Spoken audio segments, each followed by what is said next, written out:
Hey y'all, welcome back to the channel. I'm Mike with Fowler Family Farm.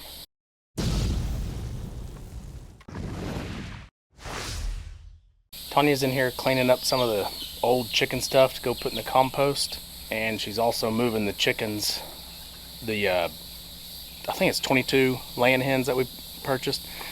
It's not foggy out here. If y'all can see that haze, it's because I just came out of the cold house with the camera and it's hot and muggy out here this morning.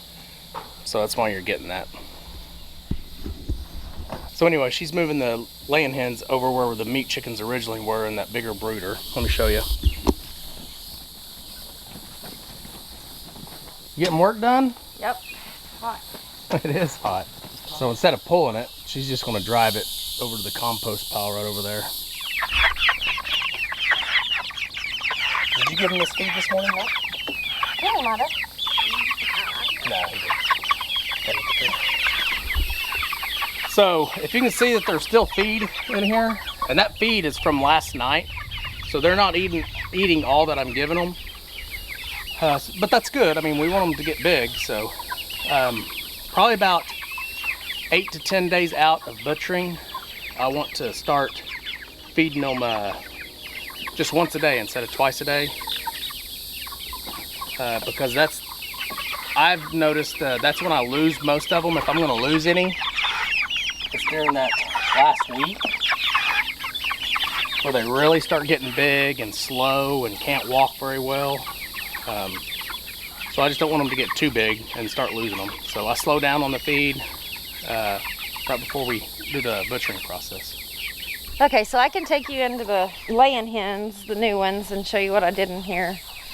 I just moved them over from the Tractor Supply brooder, which is right here. And I moved them over to the big brooder, which is right here. And this is what we had the meat chickens in, if you remember. So they're down in there, if you can see them. I'm kind of scared because I just put them in there and I'm not used to it. So we can get some water in there for them. I'm going to dump that in the compost out there. And then we'll turn it today probably too. So one thing you want to do when you're moving these meat chickens in a chicken tractor like this. By the way, this chicken tractor idea is from Al Lumna over at Lumna Acres. But you want to make sure, most importantly, that they always have water. You don't ever want them to run out of water, especially in the middle of summer like this. I mean, yesterday it was 100 degrees. So, you know, it's going to be hot from here on out. So make sure they always have water. Don't ever let them run out. So if you run out of water, they can actually die pretty darn quick. That doesn't take them long.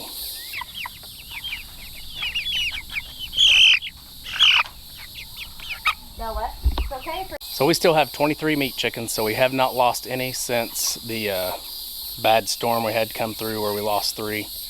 So they're doing really good. They all look really healthy. None of them are slowing down yet. None of them are limping, nothing like that. And we got about 2 weeks before we butcher them, so about 17, 18 days. So they'll get their normal feed for the next week, probably the whole week we're on vacation. And then once we get back from vacation, we'll start slowing their feed down a little bit, because they're going to be, believe it or not, we're going to come back in a week. My brother's going to take care of them for me, and they're going to be twice as big as this. And they're going to be ready to be butchered. Yeah, they're going to be big. So, but we will slow their feed down for that last week or so, maybe a little bit more than that. So I thought I'd give you guys a quick viewing of where this chicken tractor has been, so you can kind of see what it does. And I hope to, in the future, do a lot more with our chicken tractor and our chickens, doing a better composting system, because right now my composting system's terrible. I just put everything over there. I let it compost on its own. I don't really turn a whole lot.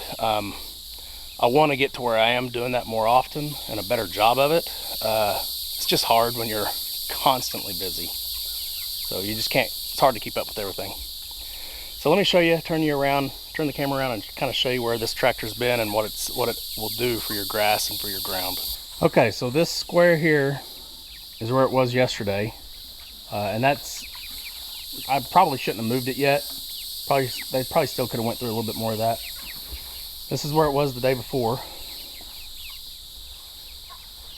the day before that, and then you just kind of keep seeing where it was, follow along. So that's 1, 2, 3, 4, this is 5, 6 days, 7 days here, 8 days, so 9 days ago. And you can already see this, where we started, has already made a pretty good recovery, and it just fertilizes this area really, really well. I wouldn't want to go over this area again. I think you'd want to wait probably a whole year before you went over the same area again. I don't think you'd want to do it, you know, a month later. I think it'd be too soon probably, so.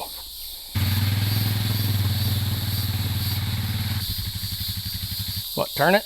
Huh? Turn it? Yeah, it's too heavy. Yeah, you gotta use a pitchfork. Where's the pitchfork at? I'll get it, honey, I'll do it. Okay, so Tanya just moved all the laying hens out of this metal brooder. Like I've said in previous videos, I really like this brooder. It works out well for us. I'm gonna show you something gross here, but all the droppings are down in there. Of course I make a mess, so there's food in here too. So it's real easy to take this out, go dump it in the compost pile. Pretty simple. So she just moved them into this box.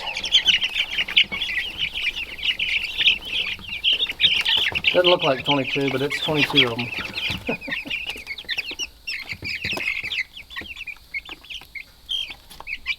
So I just need to add water into that brooder real quick for the chickens, and they'll be good for a couple of days. Those laying hens don't eat near as much as the meat chickens, so you can feed them probably every other day on the feeders that we have in there. But we'll check it. If they're going through more than that, then we'll definitely give them more, because you just want to let them keep eating. Okay, so I've got 2 of these smaller waterers for these new laying hens we have. I don't necessarily think that's going to be quite enough for them. So I'm going to, later on around lunchtime today, I'll probably run up to Tractor Supply and get me another large waterer. Because once they grow out of this, I'm moving them over here into this pen for probably a month until they're fairly big. So I don't want just every predator coming after them if I put them outside with the other chickens. Plus those chickens are going to pick on them quite a bit, which is normal. But if I put them over here for another month or two at the most, they can grow up a little bit more, grow out, get a little bit bigger. Because if I do start free ranging these chickens, owls are going to take the smaller ones for sure. I've had that issue. Believe it or not, where I put these chickens is under a lot of trees and a lot of shade, and those owls come out and hunt a little sooner than they're supposed to because it's already dark. And these chickens haven't made it all the way to their coop yet because they still see the sun out to the distance. So I'm assuming, I'm not a chicken expert, so I don't know.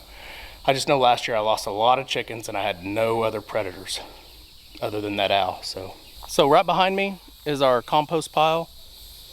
And this is just where I started it when we first moved out here. I didn't really have a place that I really wanted to do compost yet because I didn't know where I wanted to build everything. So I just put it all under these trees, and I don't think that's a good idea. I think you want some of the sun to hit this, and not very much sun hits this. I mean, what you're seeing right now sun-wise is about all it's going to get. So I definitely think I need to move my compost pile out to an open area where it's probably going to get a little bit more wind and a lot more sun. And I just got to keep getting it wet. Got to keep it wet. But I'm going to go ahead and, while I have time, I actually have time today, I'm going to go ahead and turn this one, flip it. Looks like a lot.